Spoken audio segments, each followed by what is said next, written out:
ஆனால் இந்த அக்கா பேர் திவ்யாங்கண்ணா. இவங்க வந்து அரசு மருத்துவமனையில் சிகிச்சைக்காக ட்ரீட்மெண்ட்டுக்காக சேர்றாங்கண்ணா, சுகப்பிரசவத்துக்காக. அந்த ஆஸ்பத்திரியில் தவறான சிகிச்சை அளித்ததுனால மலை நரம்பு கட்டாகி 1.5 வருஷமாக தவிச்சிட்டு இருக்காங்கண்ணா.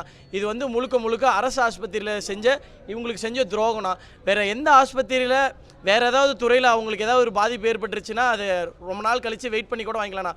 ஒரு மருத்துவத்துறையில் தவறு செஞ்சால் அவங்க உயிர் இழப்பறதுக்கு கூட நிலைமை ஆகும்ண்ணா.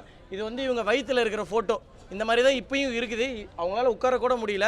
வெளியே டியூப்பு போட்டு ஒரு மாதிரி செட் பண்ணி ரொம்ப கஷ்டப்பட்டுட்டு இருக்காங்க. உட்காரத்துக்கே இப்போ கஷ்டப்பட்டுட்டு தான் இருக்காங்க. இது பற்றி முதலமைச்சருக்கு, அமைச்சருக்கு, அந்த எல்லா டிபார்ட்மெண்ட்டுக்கு போய் எந்த வேலையுமே இன்னும் நடக்கலைங்கண்ணா. 1.5 வருஷமாக அவங்களால வேலை செய்ய முடியல, சாப்பாடு செய்யப்பட முடியல. சாப்பிட்ற சாப்பாடு அப்போவே டிசென்ட்ரி ஆகுதுங்கண்ணா. அவங்களுக்கு எப்போ பாத்ரூம் போகுது, எப்போ பாத்ரூம் வரலன்றது கூட அவங்களுக்கு தெரியறது இல்லைங்கண்ணா. அவங்க வந்து ரொம்ப உடல்நிலை சோர்வாக இருக்கிறாங்க. அவங்களுக்கு வந்து கண்டிப்பாக வந்து அரசு கவனம் பெற்று அவங்களுக்கு வந்து சிகிச்சைக்கு பணம் அளித்து அவங்க வந்து இப்போ அவங்களுக்கு எதுவுமே வேணாங்கண்ணா, மருத்துவம் பார்க்கணுங்கண்ணா. உடனே அந்த நடவடிக்கை செய்யணும். 1.5 வருஷமாக தவிச்சிட்டு இருக்காங்க. அவங்களுக்கு 1.5 வயசில் ஒரு குழந்தை இருக்குது. கணவரும் வந்து கொஞ்சம் இஷ்யூவில் இருக்கிறாரு. அவரால் கூட வர முடியல. இதை வந்து கவனிக்கலைன்னா ஒவ்வொருத்தவங்களுக்கும் யாருக்கெல்லாம் காசு இல்லையோ அவங்க எல்லாருமே கவர்மெண்ட் ஆஸ்பத்திரிக்கு தான் போகிறாங்க.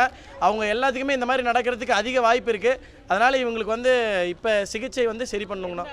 நான் அரசு ஆஸ்பத்திரி கோபிங்கண்ணா. 12ஆம் தேதி டெலிவரி ஆச்சு.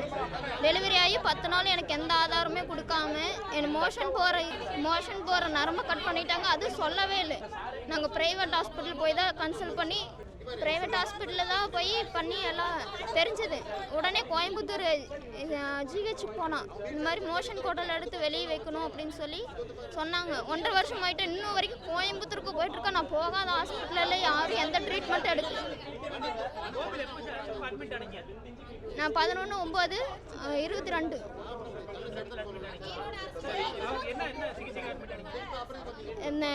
டெலிவரிக்காக 10 லட்சம் ரூபாய்க்கு மேலே தான் ஆகும்னு சொல்கிறாங்க.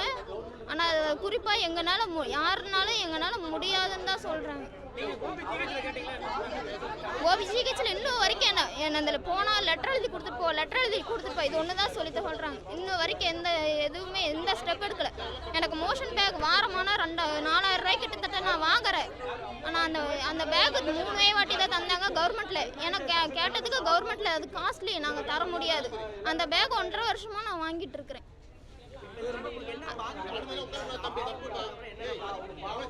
எனக்கு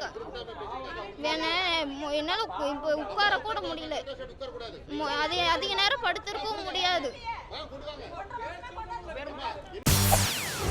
செய்திகளை உடனுக்குடன் தெரிந்து கொள்ள உடனே சப்ஸ்கிரைப் பண்ணுங்க.